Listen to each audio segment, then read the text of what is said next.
Les fans de Dragon Ball Super. Aujourd'hui, je vais vous faire le résumé complet du chapitre 76 de Dragon Ball Super. Lorsque Granola est sur le point de l'achever, Goku apparaît en utilisant le Super Saiyan Blue et frappe Granola au visage, l'éloignant de Vegeta. Goku dit à Vegeta qu'il va maintenant s'occuper de Granola, mais Vegeta refuse et donne un coup de pied à Goku dans la côte, l'envoyant voler contre une trompe d'eau. Vegeta s'approche de Goku et lui dit de ne pas interférer, puis frappe Goku au visage. Pendant qu'ils se disputent, Granola s'approche de Vegeta et essaie de lui percer le ventre avec la paume de sa main. Goku réagit à temps et pousse Vegeta avec une onde de choc. Granola ne parvient qu'à égratigner un peu Vegeta. Vegeta percute une maison et semble inconscient. Goku et Granola continuent de se battre. Granola se déplace rapidement derrière le dos de Goku, mais Goku le remarque à temps et renforce son coup. Granola frappe Goku au cou. Goku revient à sa forme normale et tombe, inconscient, au sol, qui est plein d'eau. Granola part en pensant qu'il a vaincu Goku. Mais Goku faisait semblant et lance une boule de ki dans le dos de Granola.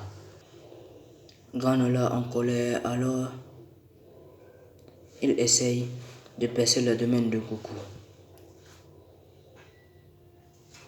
avec ça, mais cependant Goku utilise le même truc qu'avant et renforce son abdomen pour arrêter l'attaque de Granola. Puis il frappe Granola dans le ventre. Vegeta se réveille et voit que Goku et Granola se battent toujours. Bien que Goku affronte Granola, Vegeta donne un coup de pied à Goku contre le sol, qui revient à sa forme normale. Vegeta dit à Goku de le laisser se battre. Goku accepte et lui dit de ne pas mourir. Vegeta revient ultra égaux, ce qui étonne Granola. Le combat se déplace vers la cité des Sugariens. Granola dit à Vegeta d'aller ailleurs car il ne veut pas endommager cette ville, mais Vegeta l'ignore. La bataille continue avec acharnement.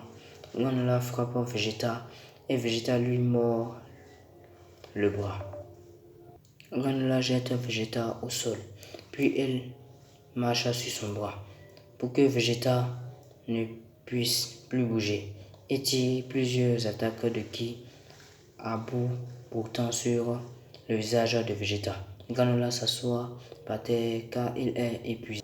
Soudain, un mur d'une maison s'effondre et Granola voit à l'intérieur une femme, une mère sugarienne, avec son enfant. Elle regarde Granola terrifiée. Un petit flashback de Granola commence. Nous le voyons comme un enfant fuyant la ville que les Saiyans ont attaqué. Effrayé. Le retour au présent. Vegeta se lève. Un Granola enragé le frappe, l'envoyant hors de la ville. Granola, sur le point de l'achever, commence à concentrer son énergie dans une boule de ki géante. Vegeta épuisé, mais il est prêt à essayer de résister à l'attaque. Goku court vers eux, mais il est aussi épuisé. Soudain, un vaisseau spatial apparaît à pleine vitesse à côté de Goku. À l'intérieur se trouve le Namekian. Goku essaye d'arrêter Granola, mais il ne peut pas.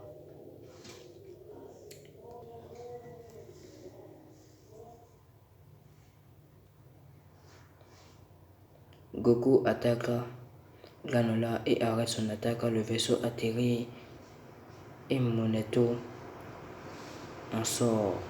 Moneto, il y a 40 ans, ce qui nous a sauvés, était un Saiyan. nommé Badak. Désolé pour la faute d'orthographe. Alors, qu'est-ce que vous avez pensé du chapitre 76? Moi, personnellement, je l'ai adoré. J'ai vraiment aimé ce chapitre. Alors, j'ai une question à vous poser, les fans de Dragon Ball Z. Selon vous, quelle est le plus puissante entre Goku Ultra Instinct et Vegeta Ultra Ego? Dites-le moi dans les commentaires.